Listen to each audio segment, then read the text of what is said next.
Scene 5. You saw those words there. Paradox. P-A-R-A-D-O-X. Do you know what that word means? Have you ever heard it before?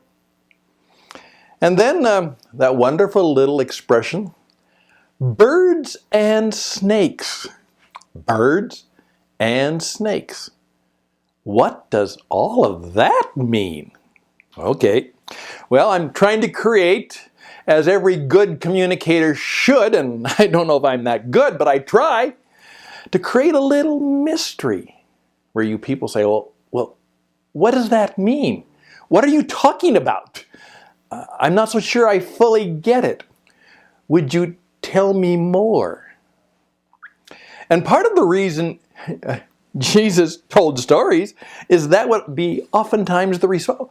Well, that's a strange story. What does it mean? Oh, I get it.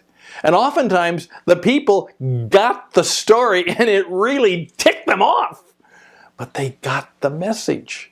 But it was done parabolically. It came alongside and without actually speaking at them, he spoke the story. Now, one of the great principles that I want you to learn is what I call the Hustad principle. And it's this. A truth told is good, but unfortunately, it's seldom heard. A truth told is good, but seldom heard. A truth revealed has greater yield. So if rather than just telling people something, if we show it to them, we reveal it to them, well, they're more likely to accept it. But a truth discovered is best of all. A truth discovered. Oh, I found this out. Oh, I discovered this. A truth discovered is best of all, and a truth imposed is no truth at all. You know, the old line, someone convinced against their will is of the same opinion still. And the genius of the storyteller is that it works at the level of telling the story and helping people discover the truth for themselves. As I point out, nobody can argue with your story. They may not like it, they may not believe it, but they can't argue with it because it's not facts or figures which they can argue with, or opinions that they can challenge and share theirs. It's a story. And it sits there, and it's one of the best ways to help people discover the truth for themselves. Brilliant. Absolutely brilliant.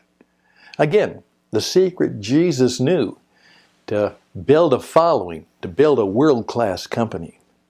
Now, here in scene 5, I'm asking you to really be one of the thinkers, you know. This is not an easy concept to understand. What's a paradox? A paradox is something where you have two things that seemingly are exactly the opposite. You know, boom. But they're both true. A paradox. Now you say, how can that be? Well, let me just give you a few examples. If I said to you, if you really want to get something, you have to give something. What? Well, what am I supposed to do? I get it. That's how I get it. Well, if I give it, I don't have it. No. What is true?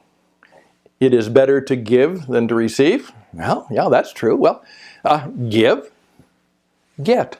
Well, they're opposites. Well, if you want to get, you have to give. That's a spiritual, relational truth. It's a paradox. Jesus oftentimes said this, you know what? If you really want to be first, you got to be last. Well, what is it? Well, as I oftentimes say is, which is it? Last or first? And the answer is yes. They're both true. To be first, you have to be last. If you're last, you could be first. Now, it is the ability to hold things in tension that appear to be opposite, that appear to be in conflict, which is what I would say, the real quality of the mature mind. You know, our natural inclination is to say it's yes or no, it's black or it's white, it's this or it's that. Because that's how we learn. That's how we make things happen. That's how we understand things. We differentiate them. You know, my dog sitting here in the studio, Jackson, is not a cat. He's a dog.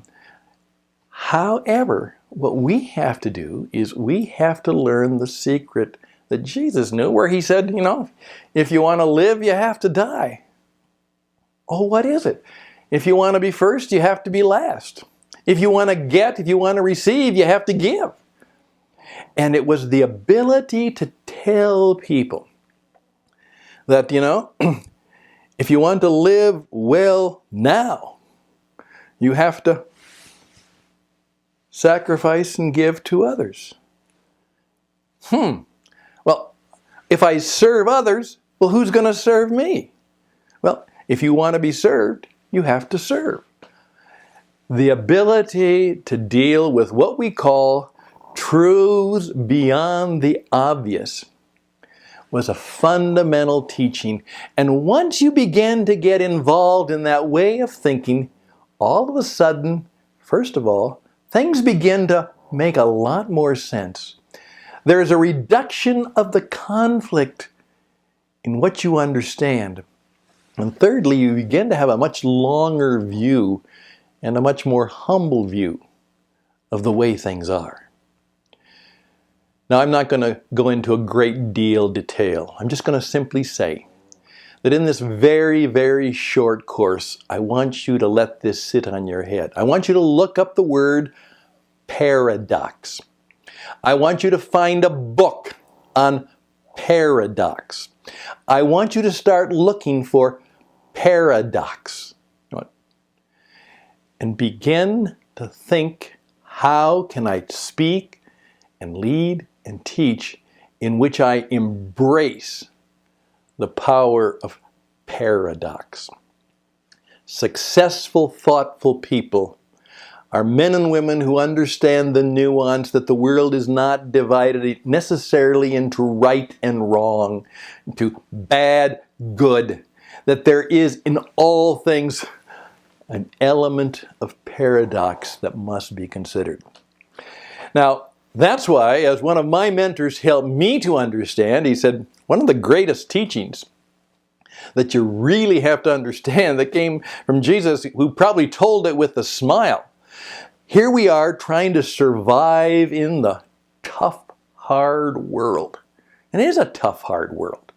You know, Jesus knew that it was a tough, hard world, obviously. Everybody was trying to trick him. People were out to get him. There were obviously attempts to kill him. And eventually they succeeded. He had an interesting line. He said, you know what? Be gentle as a dove and wise as a serpent. Gentle. Oh, a dove, a gentle animal. A serpent, a savvy, snarky, dangerous animal. Well, the question is, well, Jesus, what am I supposed to be? A bird or a snake? And the answer is yes. Yes. In fact, that's why I use that metaphor, because actually there were a group of us sometime who were trying to live this idea out, and we kind of met informally, and we called ourselves the Birds and Snakes Society. We were trying to live out the idea that in the tough, hard world, First of all, we had to be gentle. But then, to make sure that we weren't totally victimized and taken advantage of, we had to be savvy as a serpent. How do you have that savviness, that street savviness, that makes you aware and makes you aware of what's going on, at the same time you express deep, gentle thoughts and behavior? Now, some of you know people like that, and they're amazing, aren't they? It's easy to be a tough guy all the time. It's easy to be a hard woman all the time. It's easy to be a wimp. It's easy to be a victim. But the person who has that deep gentleness and yet that deep savviness that allows them to operate within all of the nuances and tensions and conflicts of the world, in which they are wise and they are smart and they are savvy, but they are also gentle and they are humble and they are kind. He demonstrated that in so many ways. And he taught it totally. He said, if you want to be successful, you're going to have to embrace that paradox of life. That those things that oftentimes seemingly are opposites can come together, and both of them can work together. And those things that seem to be opposing truths can both be true. And to live in that tension of not having a split mind, but a mind that embraces that and understands that, deals with the tension in it. I remember one of my mentors, a very, very wise man, who really expressed all of this. He said, Stan, you're called to live in tension. Everybody wants the answer, the answer, the answer, the answer, the right way, the wrong way, the right way, the wrong way. You have to learn to live in the tension and then figure out what is the wise and smart and good thing to do in the tension of embracing and living in the perplexing paradox of the world we live in. There's much, much more to this. In fact, it's a lifetime of learning to experience it and deal with it and be able to engage in it and even try to teach it, which I have done rather poorly. But I hope you have been introduced to the idea that the secret Jesus knew was that life and business is based on our ability to live in the powerful engagement of paradox. That indeed, you got to be gentle as the bird and wise and savvy as the snake. Please think about that as you build your world-class company.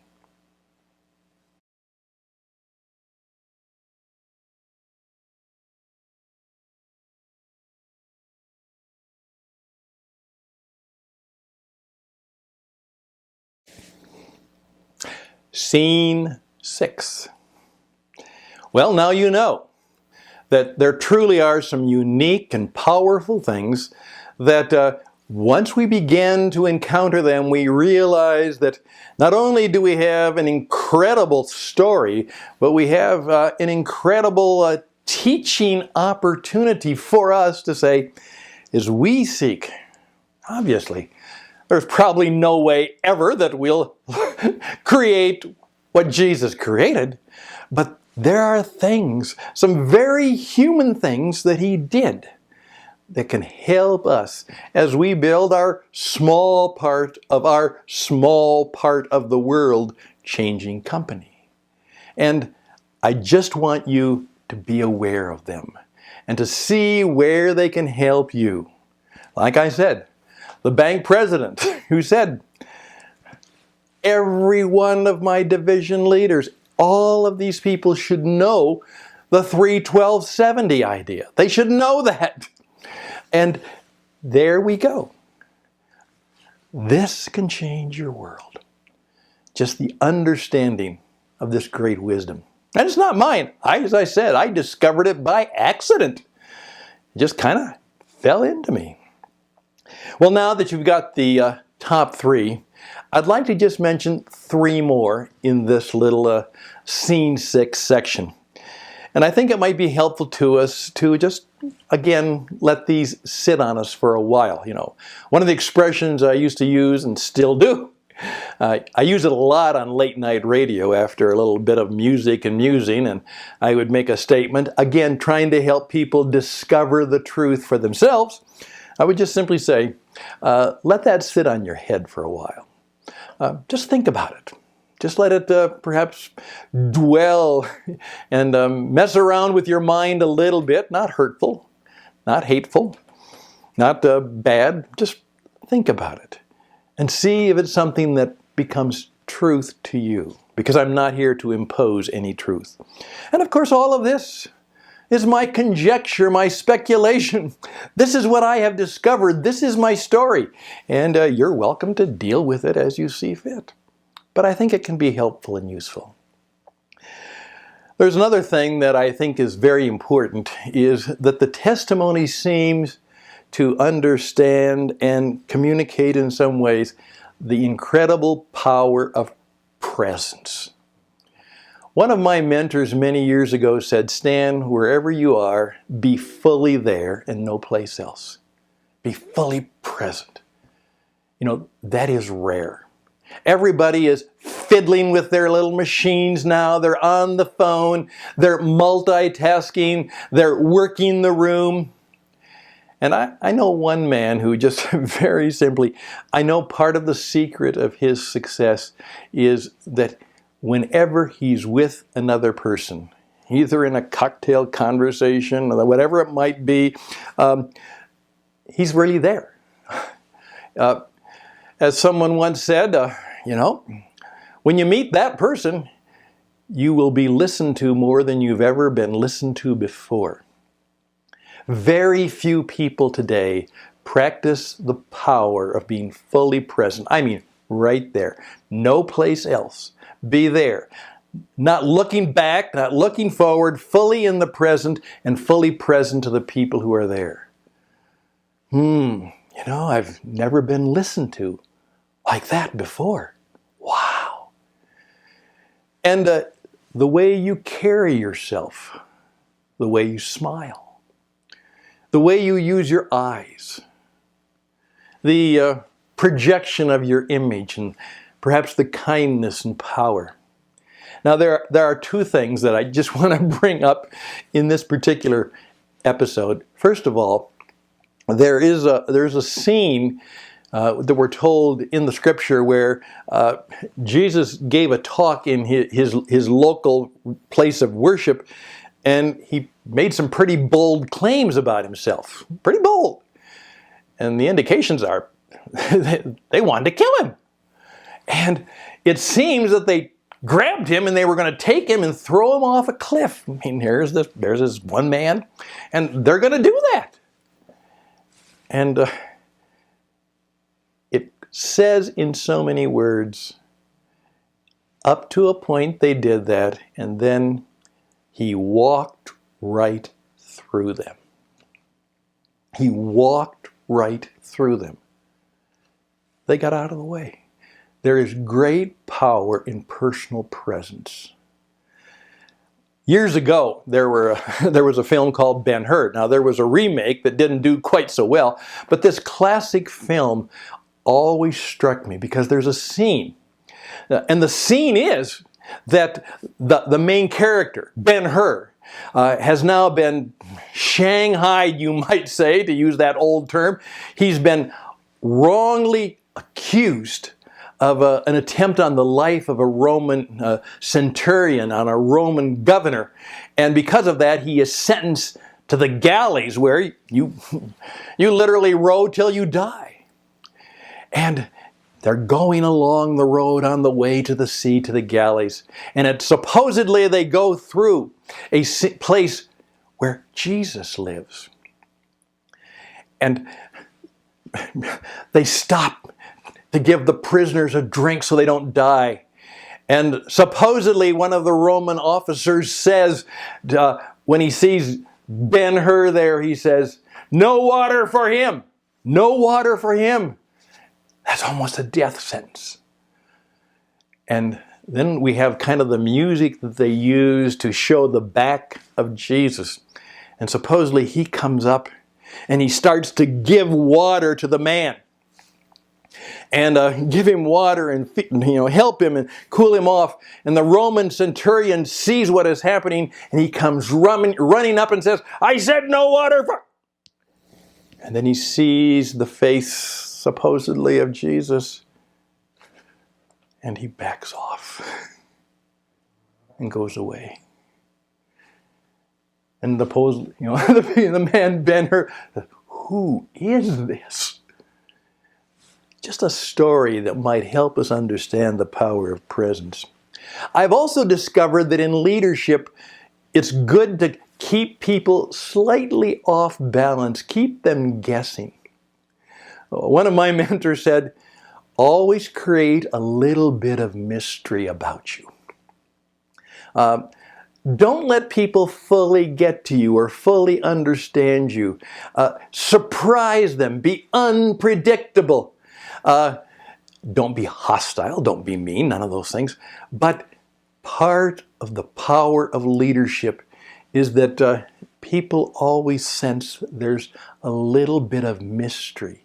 And in the stories you tell, the things you do, they understand that perhaps they're dealing with somebody who may have some understandings and some ways of doing things that they don't understand. Mystery. Then the ultimate thing, which Jesus taught and acted out, he made it very, very clear, is the way you create a world-class company is you serve others. You don't serve yourself, you serve others.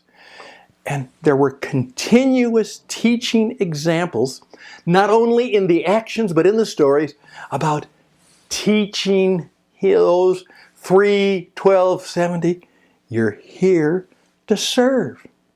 You serve other people. You're not in the business of having people serve you. You're not here in the business of getting your way. You're in the business of serving others. There was a singer many of you have heard of, and I guess was just nominated for a Nobel Prize, Bob Dylan, who was going through some of the exploration of religious ways, and he had a song that came out a number of years ago, said, you got to serve somebody. You got to serve somebody. Everybody has to serve somebody. Let me ask you the question, who are you called to serve? Now, that's a fundamental question I ask of any business. Who are you called to serve? I mean, who are the people who are going to benefit from your stuff, your service? Who are they, and what will they be able to feel, experience, and do because they buy from you or they buy you? You are going to serve them. Tell me how you're going to serve them. Not tell me how you're going to make money. Tell me how you're going to serve them. I was talking to a very successful gentleman the other day who, as he would admit, doesn't seem to have all of the great qualities of a super salesman, yet he was very, very good at it. And he said, I wasn't really that smart or sharp or cool. He said, you can obviously see that. He said, but in my entire career, I would just simply not show people my stuff. I would sit down and say, how can I help you? Right now, how can I help you? It may have nothing to do with who I am or what I have here for, but how can I help you? He said, that's how it worked. People knew that the first question I usually ask them is, hey, how can I help you? How can I serve you? So there we go. 3 more qualities that go into the secret Jesus knew. The majesty of calmness in the personal presence, the power of presence. The creation of mystery with a smile, keep people a little bit off balance. As someone said, boy, I'm always wondering, what is he going to do next? But you know what? I usually know that whatever he's going to do next will be good. And then the power of service. Presence, mystery, and service. There you go. And there's one more. And that's next. Scene 7, final scene, on the secrets Jesus knew to build a world-class company. And thank you for being a part of the conversation.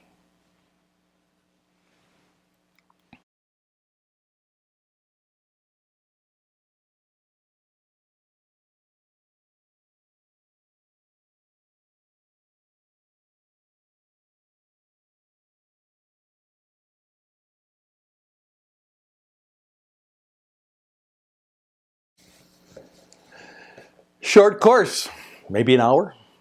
No, you don't need 15-hour courses. You don't need 5-hour courses. You need one good class of 5 to 7 sessions that you can and should listen to, maybe 3, 4, 5 times.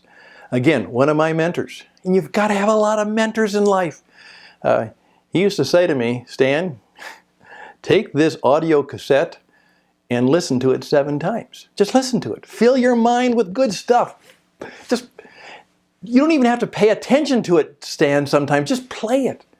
And the words and the ideas and the very spirit of it will do some things in your heart, mind, and spirit. Well, that leads us to number 7. Take the Spirit as a significant element. Now, those of you who are particularly the followers and perhaps the believers in the faith claims of Jesus, you say, well, but it's God the Spirit. It wasn't just what he did, it was the Spirit. It was a God thing, a Spirit thing, a universe thing. And certainly, that is a powerful and significant part of the belief of why the company has succeeded for 2,000 years through obviously times of deep difficulty and of just plain stupidity. It continues on. Now, all of that will take us to a variety of opinions and very diverse views that none of us can substantiate except that we proclaim beliefs, perhaps opinions, thoughts. We don't have facts and figures. We don't have proofs. We have evidences and we have thoughts and opinions that are our experience. They're a part of our story. Now, what I do know is whether that was true in a demonstrated way, what we do know is that is what motivated Jesus. Is there was a strong, strong belief that who he was not just what he was. It was very much rooted in the very power, the very God of the universe. He believed that. He had faith in that.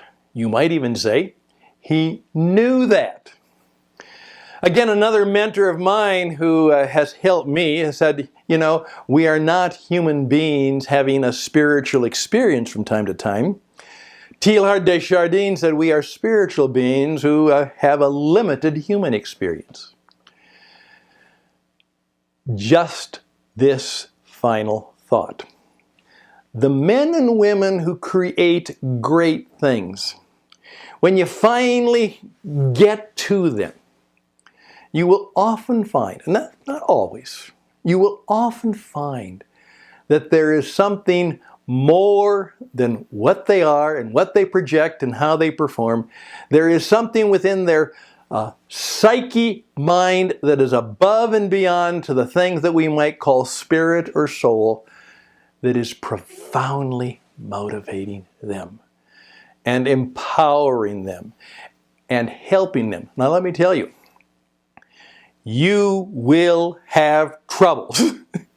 That's what Jesus said. You're going to have troubles. you're going to have a whole lot of troubles. I oftentimes teach people when I'm counseling them about their business. I've said adversity is part of the plan. And I remember one guy who was going through a real hard time. It was a family business, and boom, they had taken a real bad hit.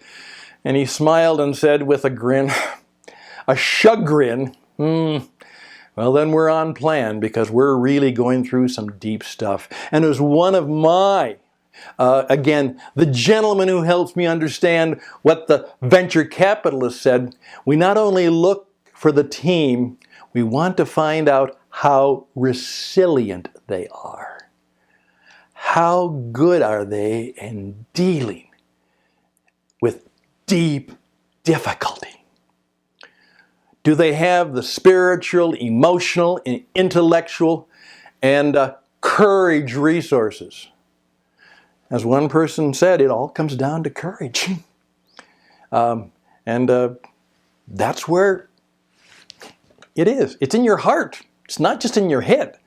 And it is that spirit of courage and resilience that must go before anybody who wants to achieve world-class status. If you want to be great, it doesn't necessarily mean that you are great, but you are willing to do good and great things, and good and great things of the spirit, heart, and mind, and service to others. You will have the spirit and the spirit of resilience. I'm done. There you go. I hope you'll listen to this again. I would be grateful if you'd recommend it to others. But if you're trying right now to build a career, to build a business, to achieve something that could be literally world-class and last for a long time, and as I say, be useful and practical and fruitful and profitable. Got that again? Useful, practical, fruitful, and productive, and profitable. You need to know, at least deal with, the secrets Jesus knew to build a world-class company. And now you know a little bit more about perhaps what it takes to do just that. I hope you'll come back for other classes and courses. I hope you, again, will listen again and perhaps recommend it to others. And I hope you'll come back to other What It Takes classes. My name is Stan Hustad, and I wish you all the best and blessings. Until next time, in the classroom, in the video, maybe even face-to-face. Bye for now.